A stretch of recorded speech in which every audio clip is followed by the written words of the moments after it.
Mari kita sama-sama membaca di dalam 1 Yohanes 4 ayat yang 10 sampai ayat yang ke-12. Saya membaca dari terjemahan IMB. Ayat ini menuliskan seperti ini.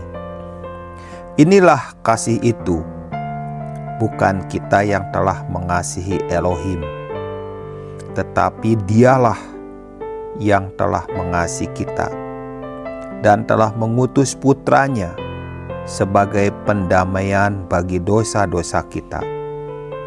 Saudaraku yang terkasih, jika Elohim telah begitu mengasihi kita, kita juga harus mengasihi seorang terhadap yang lain. Tidak seorang pun pernah melihat Elohim. Jika kita mengasihi seorang terhadap yang lain, Elohim tinggal di dalam kita dan kasih-Nya sempurna di dalam kita. Ayat ini menjelaskan tentang definisi kasih. Yang pertama dituliskan, bukan kita yang mengasihi Elohim, bukan kita yang mengasihi Tuhan, tetapi Tuhanlah yang mengasihi kita.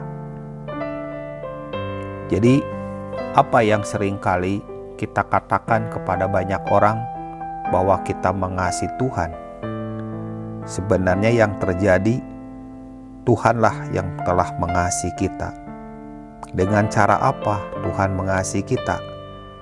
Dengan cara mengutus putranya sebagai pendamaian bagi dosa-dosa kita, yaitu taat dalam ketaatan naik ke kayu salib sebagai korban penebus. Mati di kayu salib, tidak berdosa menjadi terkutuk, tidak bersalah tetapi menanggung semua kesalahan. Dan kita yang terkutuk menjadi diterima, dikasihi, diampuni, diselamatkan, dan tidak tinggal dalam kegelapan, tetapi kita tinggal dalam terang-Nya. Dan itulah yang telah Bapa Surgawi lakukan atas kita. Lalu ayat yang 11. Saudaraku yang terkasih, jika Elohim telah begitu mengasihi kita, kita juga harus mengasihi seorang terhadap yang lain. Ini ayat yang berbicara bukan kasih vertikal, tetapi kasih horizontal.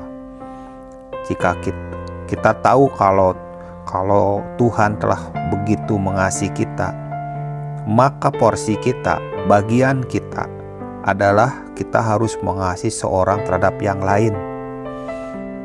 Apa tandanya? Apa cirinya? Ayat yang ke-12.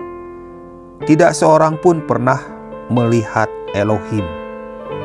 Jadi di sini dikatakan tidak ada seorang pun yang pernah melihat Elohim.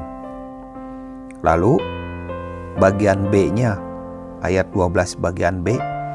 Jika kita mengasihi seorang terhadap yang lain, Elohim tinggal di dalam kita dan kasih-Nya sempurna di dalam kita. Jadi buktinya kita mengasihi Tuhan, yaitu kita mengasihi seorang terhadap yang lain. Itu sebagai tanda, sebagai bukti kalau Elohim tinggal di dalam kita, yaitu kita saling mengasihi, kita mengasihi seorang terhadap yang lain. Namun ketika kita menerima kasih dari Bapa dengan pengorbanan putranya, namun tidak ada kasih seorang terhadap yang lain, maka tidak ada tanda bahwa Tuhan tinggal di dalam kita. Dan kalau tidak terjadi saling mengasihi, maka kasih-Nya tidak sempurna di dalam kita. Itulah aturan kasih atau hukum kasih yang Tuhan nyatakan kepada kita. Kalau Tuhan telah mengasihi kita, bukan kita yang mengasihi Tuhan. Karena Tuhan telah mengasihi kita, maka kita pun harus saling mengasihi. Dan bukti orang yang saling mengasihi adalah Elohim atau Tuhan tinggal dalam kita dan kasih-Nya sempurna di dalam kita.